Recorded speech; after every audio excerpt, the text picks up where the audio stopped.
الحمد لله نحمده ونستعينه ونستغفره ونعوذ بالله من شرور أنفسنا ومن سيئات أعمالنا من يهده الله فلا مضل له ومن يضلل فلا هادي له وأشهد أن لا إله إلا الله وحده لا شريك له وأشهد أن سيدنا محمدا عبده ورسوله صلى الله وسلم على سيدنا محمد وعلى آله وأصحابه أجمعين أما بعد فقد قال الله تعالى في قرآنه الكريم وفرقانه المجيد وهو أصدق القائلين أعوذ بالله من الشيطان الرجيم بسم الله الرحمن الرحيم يا أيها الناس إنا خلقناكم من ذكر وأنثى وجعلناكم شعوبا وقبائل لتعارفوا إن أكرمكم عند الله يتقاكم إن الله عليم خبير صدق الله مولانا العظيم قال نبينا صلى الله عليه وسلم النكاح من سنتي فمن رغب عن سنتي فليس مني أو كما قال عليه الصلاة والسلام. அளவற்ற அருளாளனும் நிகரில்லா அன்புடையோனுமாகிய அல்லாஹு ஜல்ல சுப்ஹானஹு வ தஆலா நாயனை போற்றி புகழ்ந்து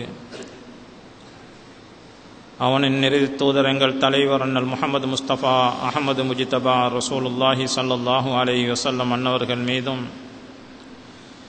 அன்னவர்களின் அஸ்ஹாபுகள் அன்னவர்கள் சொன்ன சொல்லை நடந்த வழியை பின்பற்றி நடக்கக்கூடிய அனைவர் மீதும் என்றென்றும் ஸலவாத்தும் ஸலாமும் உண்டாவதாக.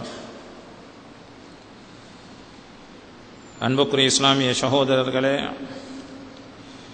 புனிதமான ரமலானுடைய ரஹ்மத்துடைய கடைசி தினத்திலே அல்லாஹுடைய மாளிகையிலே இஅ்திகாஃபுடைய நியத்தோடு விட்டிருக்கின்றோம். அல்லாஹுடைய ரஹ்மத் என்னும் அருள் மலையிலே நனைந்தவர்களாக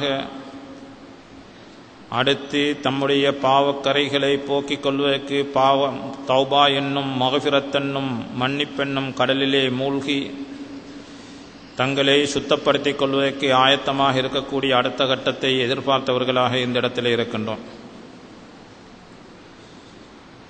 அன்புக்குரிய இஸ்லாமிய சகோதரர்களே, உலகத்திலே அல்லாஹு ஜல்ல சுப்ஹானஹு வ தஆலா நாயன் தான் படைத்த கோடான கோடி படைப்பினங்களுக்கு மத்தியில்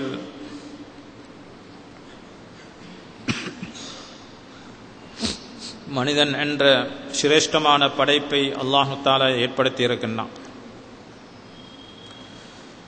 எந்த ஒரு மனிதனுக்கும் உலகத்திலே தனித்து வாழ முடியாது. எனவே அந்த மனிதனுக்கு ஒரு துணை தேவை என்பதற்காக வேண்டி அல்லாஹு ஜல்ல சுப்ஹானஹு வ தஆலா நாயன் ஆதம் நபி அலைஹிஸ்ஸலாம் அன்னவர்களுக்கு சுவர்க்கத்திலே அவர்களுக்கு துணையாக ஹவ்வா அலைஹிஸ்ஸலாம் அன்னவர்களை படைக்கின்றான். அவர்களுடைய இல்லற வாழ்க்கையின் பிரதிபலனாக இன்று உலகத்திலே மனித கோடிகள் வாழ்ந்து கொண்டிருக்கின்றார்கள்.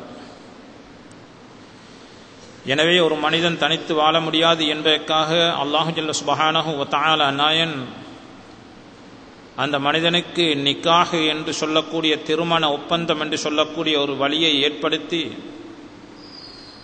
ஒரு பெண்ணையும் ஒரு ஆணையும் இணைத்து வைத்து இல்லற கடலிலே அவர்கள் நீந்த ஆரம்பிக்கின்றார்கள். இல்லற கடலிலே அவர்கள் தம்முடைய பயணத்தை ஆரம்பிக்கக்கூடிய நேரத்தில் அவர்கள் செல்லக்கூடிய அந்த ஓடம், அந்த தோணி என்று வைத்துக் கொள்வோம், அல்லது அந்த படகிலே அவர்கள் இருவரும் சமமாக உட்கார வேண்டும். அப்பொழுது சமமாக உட்கார்ந்தால்தான் அது உரிய இடத்தை போய் அடையும். தாறுமாறான முறையிலே அமர்ந்து விட்டார்கள் என்று சொன்னால் அது நடுக்கடலிலே மூழ்கி அவருடைய வாழ்க்கை அங்கே பாழாக்கப்படுகின்றது. எனவே அவர்கள் இல்லற கடலிலே பயணம் செய்யக்கூடிய கணவன் மனைவி என்ற துணை அந்த வாழ்க்கை என்னும் படகிலே அவர்கள் சரி சமமாக உட்கார்ந்து தம்முடைய பயணத்தை ஆரம்பிக்கப் போகக்கூடிய நேரத்திலே தான் அவர்களுடைய உண்மையான நோக்கத்தை அடைந்து கொள்ள முடியும். இல்லாவிட்டால் அவர்கள் அந்த வாழ்க்கை படகு அப்படியே மூழ்கி தலாக் என்னும் திமிங்கிலத்துக்கு அவர்கள் இரையாக வேண்டிய ஒரு நிலைமை ஏற்படுகின்றது. வாழ்க்கை என்னும் சூறாவளிக்கு அவர்கள் உட்பட போகின்றார்கள். இல்லாவிட்டால் கடைசியிலே நிம்மதி இழந்தவர்களாக உலகத்திலே வாழக்கூடிய ஒரு துர்ப்பாக்கிய நிலைமை அவர்களுக்கு உருவாகின்றது. எனவே பெற்றோர்கள் சிந்திக்க வேண்டும். தங்களுடைய குழந்தைகளுக்கு தம்முடைய பிள்ளைகளுக்கு வரன்கள் தேடும் போது நிக்காஹ் செய்து கொடுக்கக்கூடிய நேரத்திலே அவர்களுக்கு ஏற்ற ஒரு துணையை தேடி கொடுப்பது பெற்றோர்களுடைய பொறுப்பு, கடமை, அவர்களுடைய கட்டாய கடமையாக இருக்கின்றது.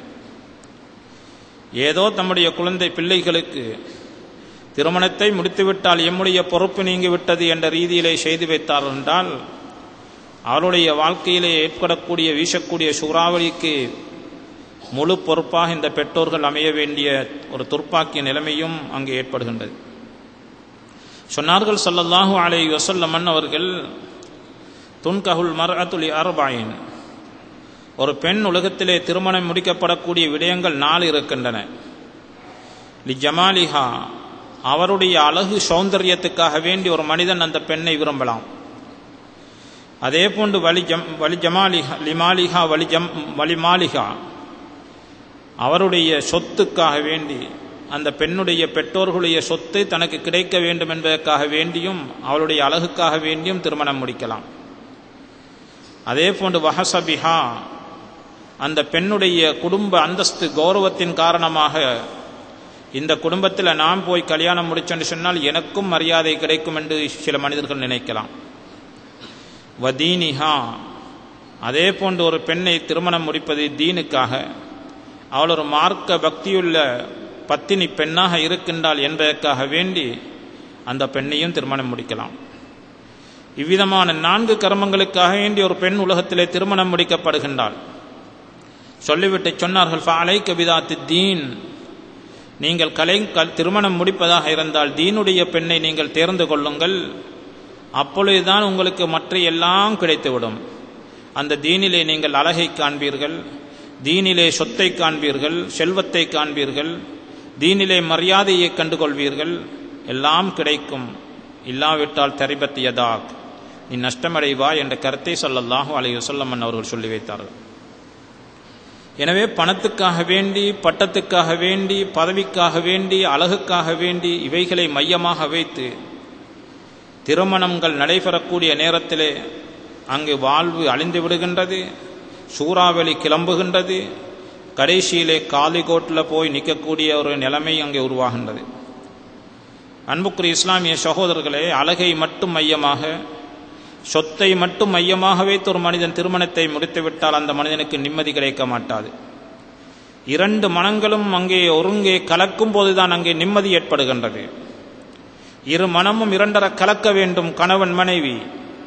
அப்பொழுதுதான் அவர்களுக்கு சந்தோஷகரமான ஒரு வாழ்க்கை, இல்லற வாழ்வு அவர்களுக்கு அமையப் போகின்றது. சொன்னார்கள் ஸல்லல்லாஹு அலைஹி வஸல்லம் அன்னவர்கள், துன்கஹுல் மர்அத்து அலா இஹ்தா ஹிசால், சில விடயங்களுக்காக வேண்டி ஒரு பெண் திருமணம் செய்யப்படுகின்றால், லி ஜமாலிஹா வ மாலிஹா வ ஹுலுகிஹா வ தீனிஹா, அவளுடைய அழகுக்காக, அவளுடைய சொத்துக்காக, அவளுடைய குணத்துக்காக, அவளுடைய நற்குணத்துக்காக வேண்டியும் திருமணம் முடிக்கப்படுகின்றது. வதீனிஹா, அதே போன்று மார்க்க பக்திக்காக. இந்த இடத்திலே ஸல்லல்லாஹு அலைஹி வஸல்லம் அவர்கள் கூட்டிச் சொல்கின்றார்கள், நற்குணம் உள்ள ஒரு பெண்ணை நீங்கள் தேடிக்கொள்ள வேண்டும். ஃபஅலைக பிதாத்தி தீன் வல் ஹுல்க், நல்ல தீனுள்ள, நல்ல குணமுள்ள, நல்ல நற்குணமுள்ள ஒரு பெண்ணை நீங்கள் தேடிக்கொள்ளுங்கள். இல்லாவிட்டால் தரிபத்தேதாக்க, நீங்கள் கஷ்டப்பட போகின்றீர்கள், நஷ்டமடைவீர்கள் என்று சொன்னார்கள். ஆக ஒரு தீனுள்ள பெண்ணாக, அதே போன்று ஒரு நற்குணமுள்ள ஒரு பெண்ணை தேர்ந்தெடுப்பது ஒரு கணவன், ஒரு மனிதனுக்கு மிக இன்றியமையாதது என்பதை ஸல்லல்லாஹு அலைஹி வஸல்லம் அவர்கள் சொல்லி வைத்தார்கள். அந்த பெண்ணுடைய அழகுக்காக வேண்டி, புற அழகுக்காக வேண்டி ஒரு மனிதன் திருமணம் செய்துவிட்டால், ஒரு விபத்திலே அவள் மாட்டிக்கொண்டு அந்த அழகெல்லாம் சென்றுவிட்டால் நிச்சயமாக அங்கே வாழ்வு நாசமடைகின்றது. அதே போன்று சொன்னார்கள், பணத்திற்காக வேண்டி திருமணம் செய்துவிட்டால், அந்த பெற்றோர்களுடைய பணம் இல்லாமல் போய்விட்டது என்று சொன்னால் அங்கே